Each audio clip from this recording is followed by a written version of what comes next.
আসসালামু আলাইকুম। ছাদ বাগানে দেখুন মিষ্টি কুমড়ার কত সুন্দর ফুল আসতে শুরু করছে। এই ফুল আপনারা ডিমের সঙ্গে খুব সুন্দরভাবে ভেজে খেতে পারেন। যারা খেয়েছেন তারা অবশ্যই জানেন, আর যারা না এখনো খাওয়া হয়নি তারা অবশ্যই খেয়ে দেখবেন, অনেক মজা এবং টেস্টি। তার সব ফুলগুলো আবার খেয়ে ফেলবেন না।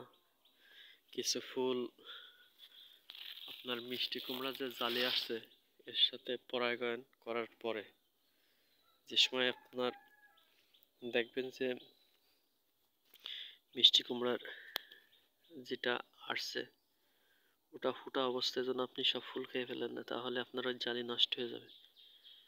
আপনি ওই ফুল ফোটার পরে ভিতরে যে দেখতেছেন, এই যে ছোট্ট একটা ওইটা দিয়ে ওই ফুলের মধ্যে যে পরাগায়ন করে দিবেন, তাহলে ফলগুলো নষ্ট হবে না, ইনশাল্লাহ সুস্থ সবল ফল হবে।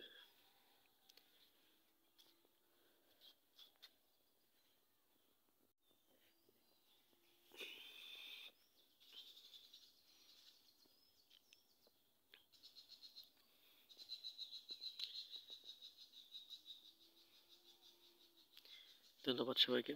আসসালামু আলাইকুম। সকলের জন্য দোয়া ভালোবাসা রইল।